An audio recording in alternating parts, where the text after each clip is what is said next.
will call this to order since it is indeed 2:30.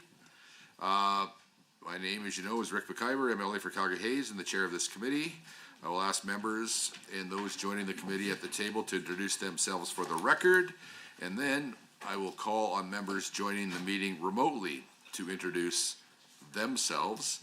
And I wish to note for the record the following substitution: Mr. Lunty for Mr. Getson and Mrs. Johnson for Mr. Wright.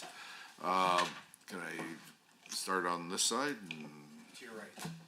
My left. What? This way, please. Good afternoon, Shannon Dean, clerk.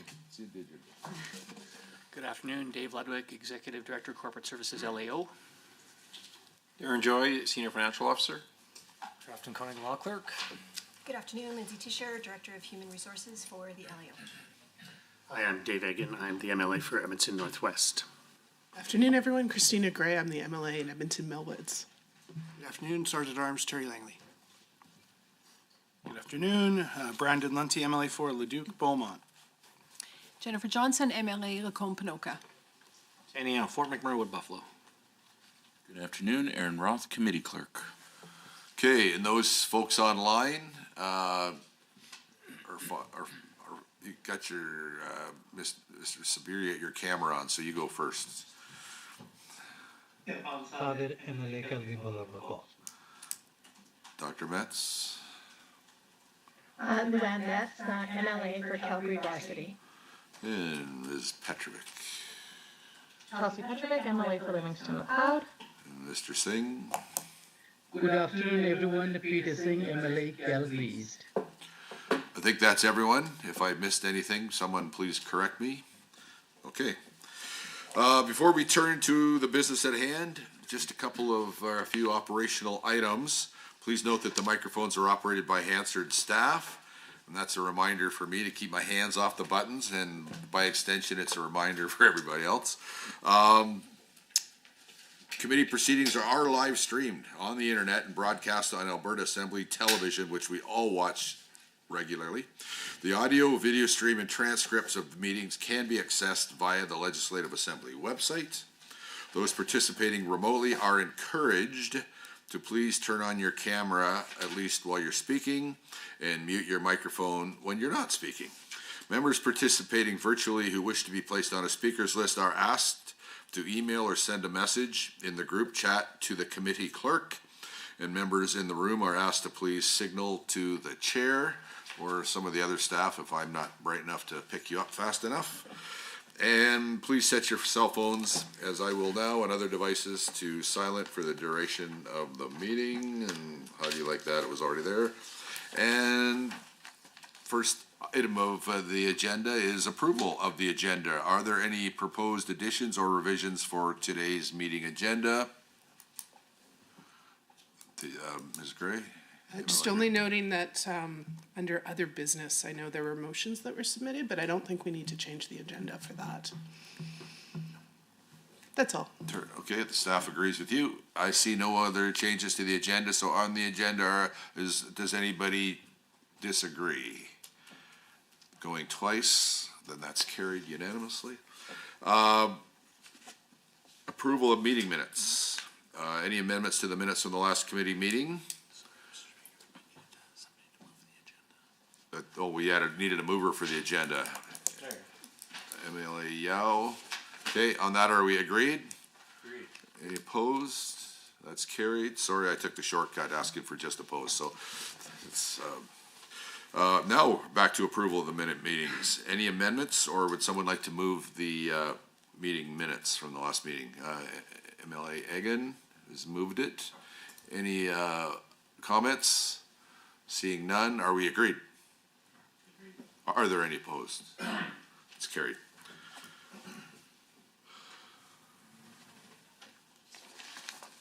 That takes us to the Legislative Assembly budget estimates. Okay, so on November 27th, the committee met and approved the budget parameters document to direct the Legislative Assembly Office to prepare the 2026-2027 draft budget, which is being presented today for the committee's consideration and recommendations.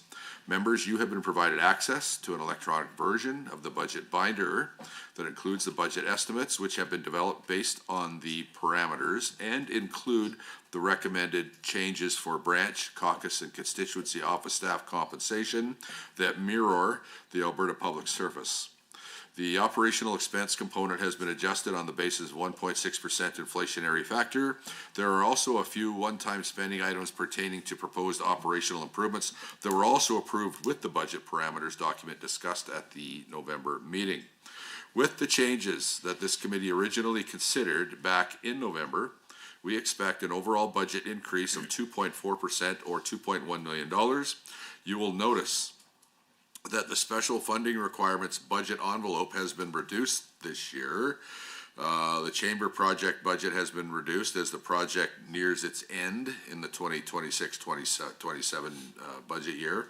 The enterprise resource planning, or ERP, project budget is reduced as we near the launch of our new payroll platform this spring.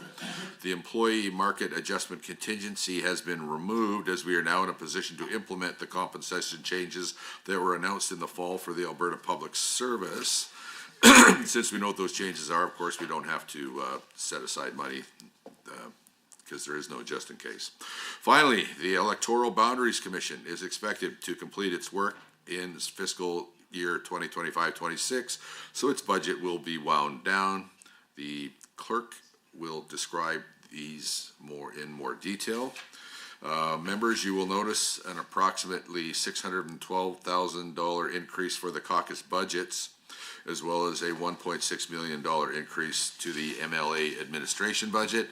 This reflects the various member compensation, benefits, and allowances changes this committee approved last January. You will notice a $3.5 million increase to branch budgets. This change is largely related to the Alberta Public Service compensation adjustments discussed in November, as well as increased software licensing and computer costs. When taking into account the compensation adjustments and licensing cost increases with the corresponding budget reductions in the chamber project, ERP, employee market contingency, and the Electoral Boundaries Commission, the net result is a proposed 2.4% increase into the LAO budget. So for fiscal year 2026-27, we are proposing a budget of approximately $91.8 million. Of this, 45% or $41.5 million is allocated to MLA administration. 38% or $34.9 million is allocated to LAO branches, and 12% or $11.3 million is allocated to caucuses. The remaining 5% or $4 million approximately is allocated to special funding requirements described above. I'll now ask the Shannon Dean, Clerk of the Legislative Assembly, to explore this year's budget further. Thank you, Mr. Speaker. Speaker has summarized the major changes that are being proposed for fiscal year 26-27, and I'll touch upon some additional details. As we've noted, the compensation adjustments for the LAO parallel and are consistent with the Alberta Public Service compensation for management and opted out and excluded non-management employees. And committee members will recall that the Alberta Public Service announced a 3% general pay increase for staff last fall. There are also market adjustments to the management pay grids. So the appropriate adjustments have been made to the branch budgets to reflect these changes, as well as those relating to the employer portions of statutory deductions and benefits. The branch budgets also include an adjustment to operational expenses based on a 1.6% inflationary factor. The proposed budget includes a $2 million provision for the chamber upgrade project. As you know, there's been significant work that's been done to modernize the chamber visual and audio systems. This figure will cover the final year of a 3-year project and will include millwork upgrades to the speaker's dais, the clerk's table, the sergeant's desk, and additional member desks. With respect to equipment and software, there will also be improvements made to the communication system, the broadcast cameras, and the crow's nest clock. We are delighted to say that the Enterprise Resource Planning Project, or the ERP, has achieved key milestones this past year. In June, we transitioned the accounting system, which is a foundational component of the ERP. And in October, members were transitioned to the new payroll system, UKG. And this spring, the LEO will be transitioning staff to the new payroll system, as well as transitioning salaried staff from a monthly pay cycle to a biweekly pay cycle. So this will mark the completion of phase 1 of the ERP project. And there will be future phases which deliver enhancements to the accounting and payroll components. But this spring's coming milestone marks the end of the major development piece to this project. So the budget impact for fiscal year 26-27 is $1.3 million. Other notable adjustments to the budget estimates, we've touched upon the compensation adjustments for branch staff, and these have also been applied to caucus and constituency staff. This includes a 3% merit adjustment for eligible management and 4% for eligible non-management. And these adjustments have been reflected in the MSA component that deals with constituency staff salaries, as well as being applied to the 70% of the caucus budget, which is our estimate of the apportionment for staff compensation. Again, these adjustments impact employer contributions to benefits and statutory contributions. As well, we've included a 1.6% adjustment to operational expenses reflecting inflation. And there has also been an adjustment to the transition allowance liability, which reflects the eligibility requirements in Section 9 of the Members' Allowances Order. Finally, Mr. Speaker, before I turn it back to you, I just wanted to highlight that Capital Gifts is doing very well. We're forecasting over $100,000 in sales next year. So good news. Happy to turn it back to you, Speaker. Okay, thank you, Madam Clerk. I'd like to open the floor at this point to any comments or questions from any of the members present. MLA Gray, and followed by MLA Lunty and Egan. No, MLA Lunty? Just MLAs Gray and Egan then, thus far.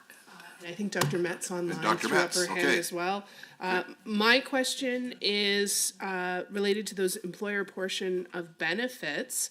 At our last meeting, we kind of asked about the changes in Bill 11 and how health benefits are being handled, making private plans the first payer.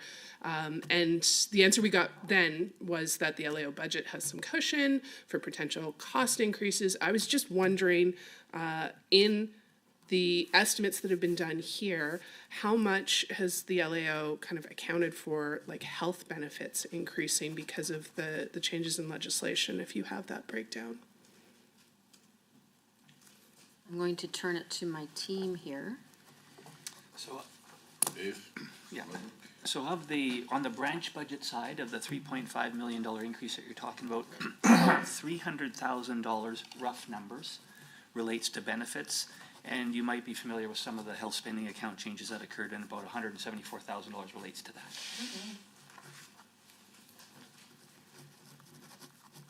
Spending accounts. Okay, thank you so much. Any more questions? Okay, MLA Egan.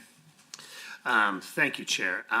My question is in regards to the calculation of MSA according to the population of our constituencies. I don't know if you know that or not, but I was just doing the election boundary commission, and they were basing their numbers on a sort of a static number from a certain year from Statistics Canada. So many of our constituencies are growing and population is growing, and so how do you make adjustments during the course of the term to account for population increase? What is the schedule we set on this? I'm looking to Darren on this point, but I believe we get an annual update from Treasury Board and Finance. So it's adjusted on an annual basis. Yeah. Okay. Thanks.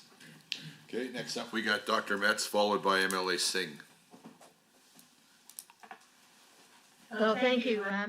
My question relates to the same thing that Mr. Egan was raising. And I'm wondering if, because we know that the population estimates do come into the amounts that are distributed to the different constituencies. So 2 questions related to that. Where can we find the population estimates for our constituencies that come from Alberta Finance? And second, is this going to impact the budget that goes forward for the coming year? Darren?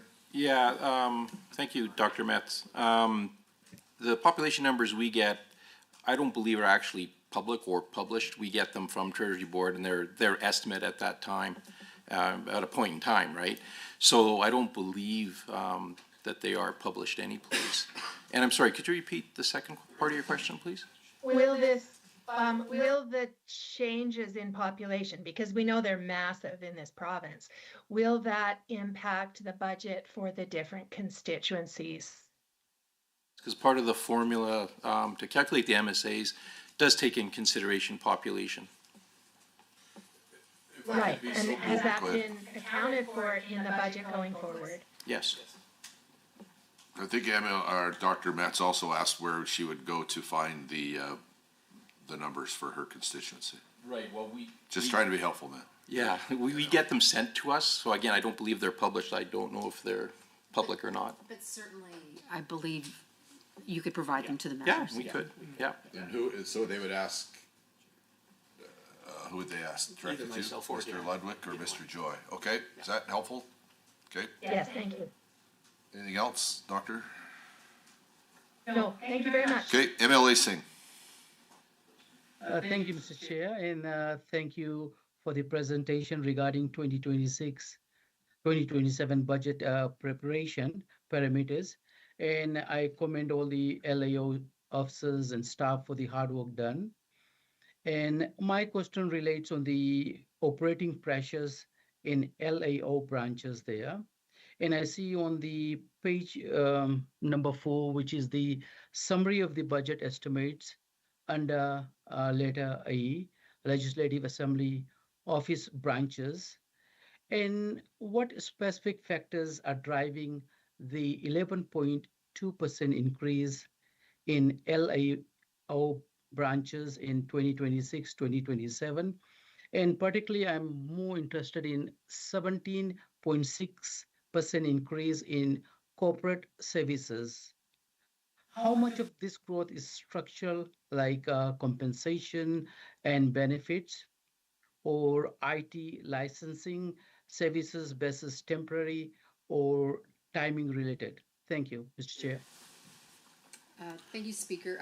Most of it is compensation related. I believe about $800,000 relates to licensing fees and information technology costs, but I will ask Dr. Ludwig to give you the details. Thank you very much, MLA Singh. So to answer your question, of that $3.5 million change that you're seeing for Legislative Assembly Office branches, about $2.5 million of that relates to various compensation-related and benefits-related costs. To get to your specific question around operations and inflation, about $57,000 of that amount relates to CPI adjustments, and that's based on Conference Board of Canada benchmarks for Alberta. And then, as Shannon says, about $838,000 relates to software licensing, computer equipment, computer services that support the LAO members, caucuses, constituencies, and so forth. Thank you, Mr. Chair. Any more questions, MLA Singh?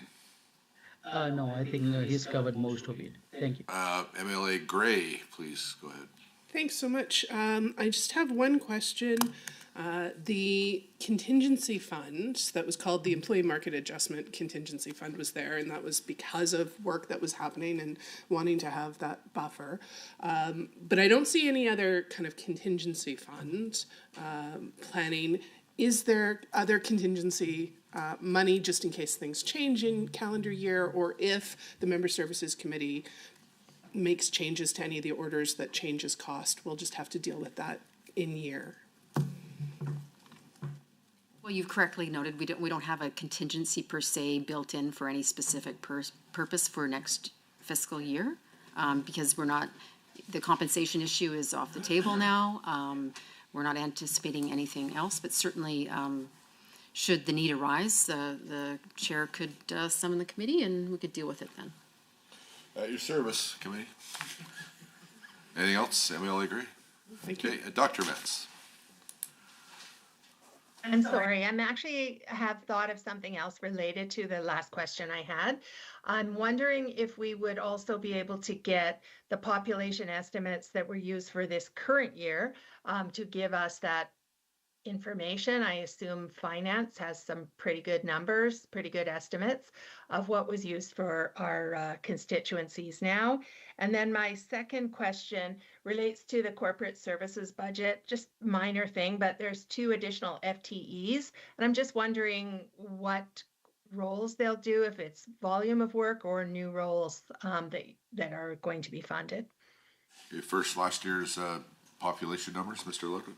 So Dr. Metz, if you give myself or Darren a call, we're happy to provide you with the current year population data that was used to do the calculations for the current year MSAs.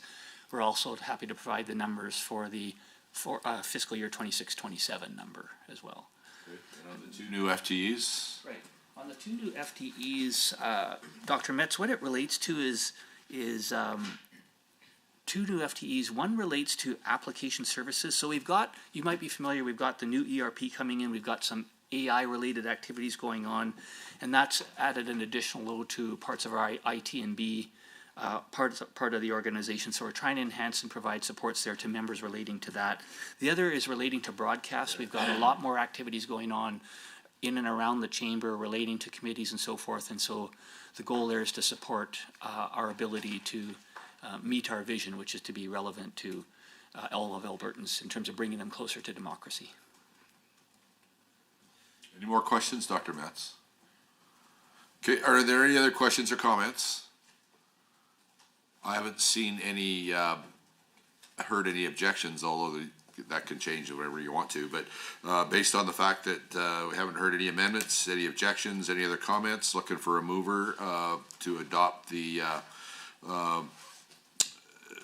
Standing Committee on the Legislative Assembly of Alberta budget estimate in the amount of $91,813,000 as submitted. Is there someone that would care, MLA Yao? On that, are we agreed? Are there any opposed? Seeing none, that is carried.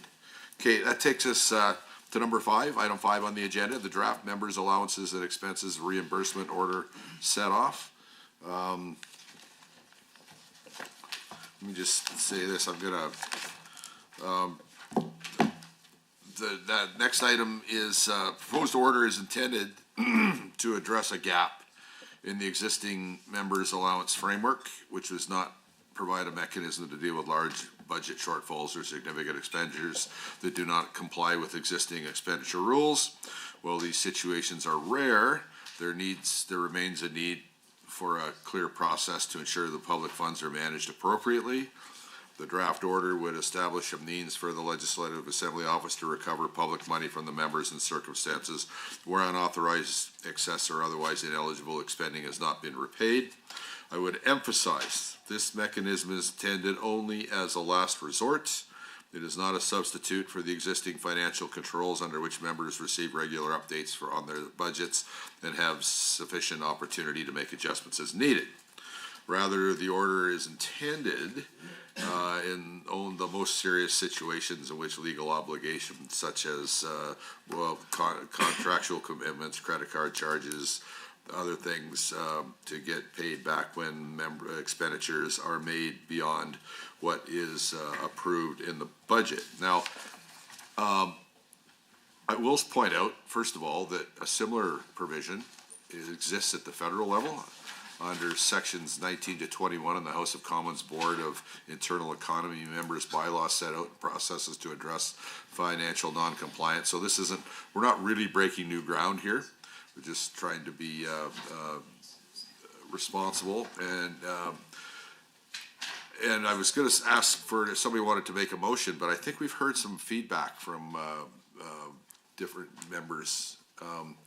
So I'm going to make a suggestion here, and you don't have to take my suggestion ever, but here's some of the things we heard about. Is I think we all kind of in agreement, unless somebody says different, I don't want to speak for anybody, that yeah, we get monthly reports. You know what your staff costs are, you know what your rent are, you know what your normal we know what our normal utilities for our staff offices are, and you know whether you're ahead of the, spend ahead of your budget, or whether you've got some room between what you spent and what's in your budget.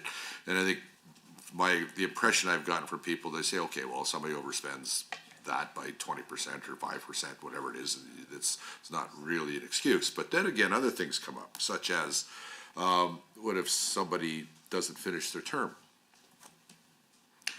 And I think we probably need to do some more work and come back to the committee.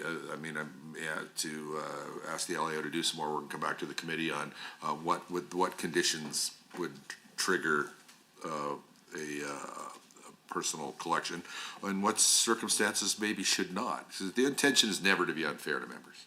The intention is never to. We always want to treat the members like responsible adults, and we believe their members in almost every single case are responsible adults, but sometimes people don't keep track and one thing or another. So, but there's other circumstances too. I suppose if there was some kind of a legal settlement, or somebody that employees are somebody quit partway through their term, and those are different circumstances too. I mean, extremes. I guess somebody dies, then there's accounting that needs to be done at the end of that. Certainly not extra interested in collecting money from dead people unless it was for behavior that has gone on for a long time that was negative, but can't think of a single instance there. But rather, perhaps somebody is ill, or someone in their member's family is ill, and they felt the need to resign, or other personal circumstances. So I'm gonna just suggest, because I don't get to make these motions, that somebody maybe asks for the LAO to come back with some situational examples of how we would handle things. Again, in the spirit of people's behavior has been responsible, then they shouldn't have anything to worry about. And if it's been reckless, then perhaps they should have something to worry about. But covering a whole bunch of other human circumstances that occur in between those two extremes, right? So those are my thoughts.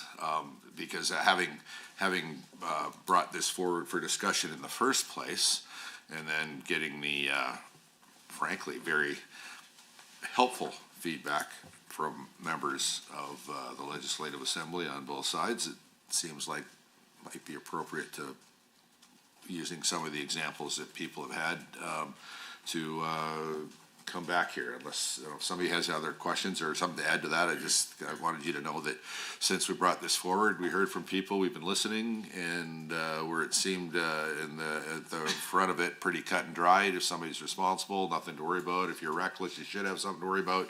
But then members come forward with a whole bunch of reasonable other circumstances that really could crop up that perhaps we need to address too.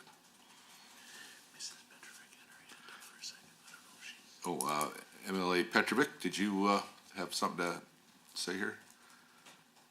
Thank you, Mr. Speaker. Yeah, I was gonna actually agree with you. I had many questions in regards to some of this policy, in terms of, what happens if one of my employees has vacation liability and I lose the election. That's something I wouldn't intend on doing, but would I be liable, as that's an expense for my MSA? So I do, and I brought these forward to your office, so I do appreciate that I think that there's many areas that needs to be looked at. So I don't know if right now is the time to discuss some of those areas, but I do agree with you that there does need to be a bit more insight into what is good spending, and what are those unforeseen circumstances. I would hate to, essentially what you say is pass away and leave my family on the hook of $15,000 for potential vacation liability at no fault to myself. So, I don't know if a motion is needed to push this back for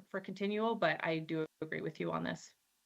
Yeah, well, okay, so you would agree that I don't think we need a motion for this one, I understand, but a general direction from the committee to go back and do a little more work and bring a little, and perhaps survey members for situations that they would like addressed through the whips and the House leaders on both sides, and directly to the independent members, and tell them that we're contemplating this, and if there's situations that you want considered in what might come forward, then give everybody an opportunity to let us know, and so that we can hopefully come back again with a little more well-rounded. I think the concept is still viable or valid, but again, in between the extremes of everything perfect, nothing to worry about, terribly reckless behavior should be something to worry about, the majority of the cases will probably fall in between, because we rarely see reckless behavior and we almost always see the other, but these other circumstances need to be considered too. I think we heard that, so if I don't hear any different, I'm going to take this as direction to come back with a more fulsome report and survey members for things that they would like considered. Yes. No objections to that? Going twice? Having heard no objections to that, so we're not making a decision today except to do a little more work and come back with a bit more of a fulsome report for members to consider. Okay. That takes us to number 6, other business. Motion on notice. Moved by someone, not yet, but it could be that the Standing Special Committee on Member Services direct the Legislative Office to prepare a report regarding the feasibility of permitting claims related to the rental of e-scooters and e-bikes under the transportation order, including A, whether such claims are permitted in other Canadian jurisdictions, and B, any associated insurance, regulatory, or liability considerations. Is there someone that would want to adopt and make that motion, or discuss, or just have questions or discussion on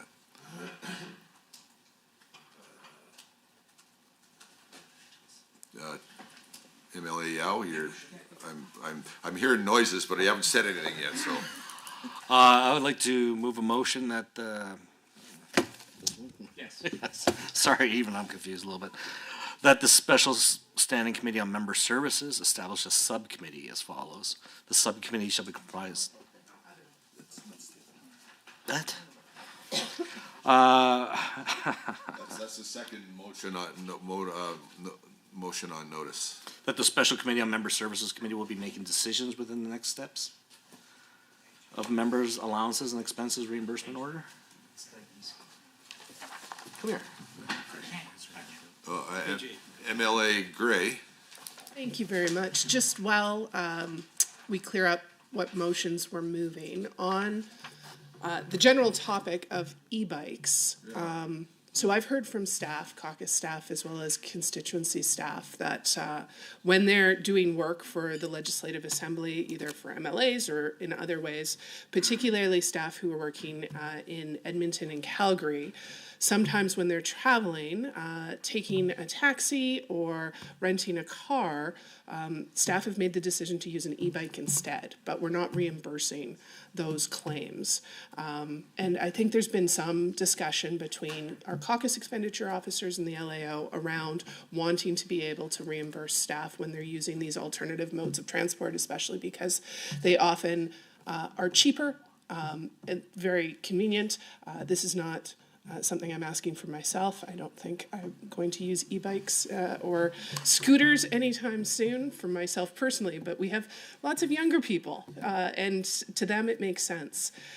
And so the conversation at Member Services is really to understand, is this something possible that we can do, and what the risks might be, because my quick understanding would be, even if the LAO doesn't reimburse someone when they use a scooter, if someone gets hurt, they're still on work time, and they would still be, like, even though it's not something we reimburse, if one of my staff hopped on an e-scooter to go do a work-related thing, that would still potentially be a WCB claim. So I'm definitely curious and interested in unpacking more of this.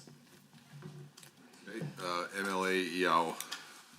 Well, to that effect, and that I see that she's opening her hands to us here, her arms, that I move a motion to this effect, because I would think we support that, would love to study this more, I'd like to move that the Special Standing Committee on Member Services direct the Legislative Assembly Office to prepare a report regarding the feasibility of permitting claims related to the rental of e-scooters and e-bikes under the transportation order, including whether such claims are permitted in other Canadian jurisdictions and any associated insurance, regulatory, or liability considerations. Okay, there's a motion made. Any MLA Sabir? Did you want to, no? Okay, no comment at this point? No, I'm good. Okay. No, thank you. Any comments on the motion? Then are we agreed to the motion as moved by MLA Yao? Are there any opposed? Seeing none, that's carried. So that takes us to the next motion on notice. I think you started to make reference to it, MLA Yao. It's the other one here. The Special Standing Committee established a subcommittee comprised of the Speaker, 2 members in the Government Caucus, 2 members in the Opposition Caucus. Mandate of the subcommittee to review the policies and guidelines applicable to member caucus and constituency expenditures, the duties of the expenditure officers, and the application of the policies and guidelines to members, caucuses, and constituency staff, and report to the committee with any of its observations, recommendations, if any. In carrying out its mandate, the subcommittee may utilize the services of employees of the Legislative Assembly Office. The quorum of the committee, the subcommittee is 3, where a minimum of 1 member, including at least 1 member from each caucus, and a member of the committee may substitute for a member of the subcommittee at a meeting, provided that notice of the substitution is provided to the committee clerk before the meeting commences, which is the normal procedure. Is that the motion that Yes. you would like to make? And I'm just going to give a little context for those folks that might be at home watching here. I think this is a good idea.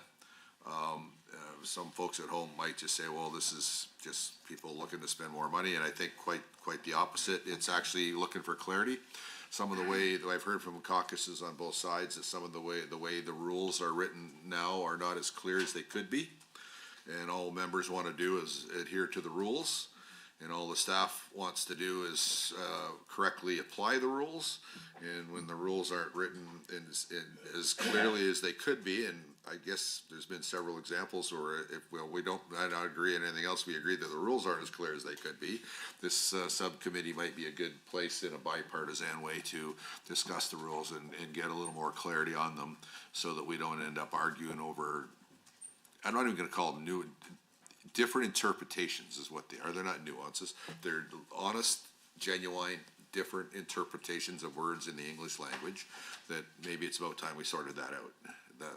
That's my understanding based on some of the, frankly, complaints that have come into my office, and the complaints usually come down to a different interpretation between the member and the the staff expenditure officer. So, any other comments or questions or anything on this motion from MLA Yao? None. Are we agreed? Oh, sorry, MLA Gray? Thank you very much. And thank you, Member Yao, for moving this motion. My quick comment is the last item that we were just talking about. Would it make sense for us to add it to the scope of this subcommittee, in which case I'm prepared to amend with everyone's patience, and I'm happy to get feedback. But my proposed amendment, and I will wait for the committee clerk to...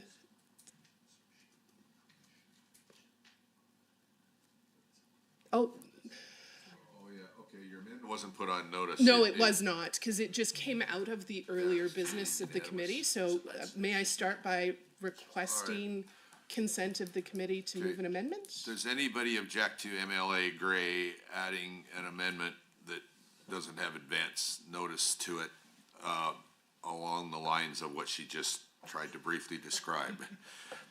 Any objections to that? Going twice? I think you should proceed with your Okay. And feedback is welcome, but to the clerk, my amendment, I suggest, would be after I to review : that we have a new A that A read, the member allowances and expenses reimbursement changes, comma, and then the other items would just move down. So I'm just adding a new item that simply reads, members' allowances and expenses reimbursement changes, which is essentially the information request that we made of the LAO under agenda item 5.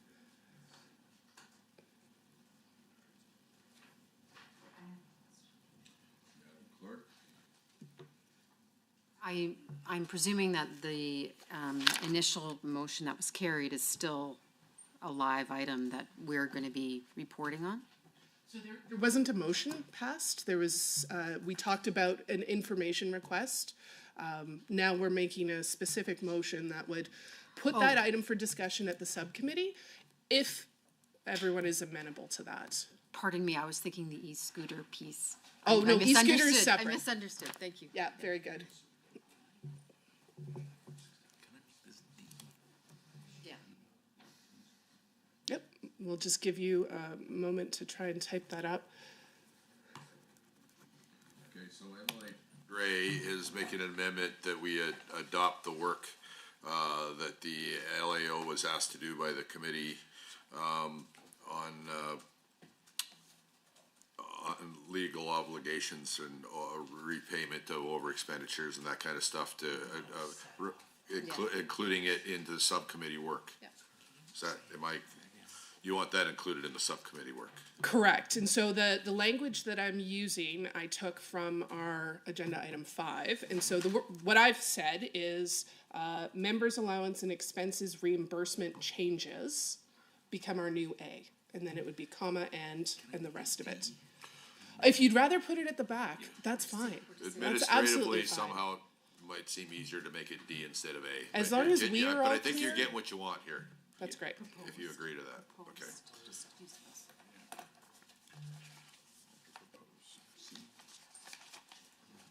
Okay, just, Proposed members' allowance and expenses reimbursement changes. And I would put in brackets set off.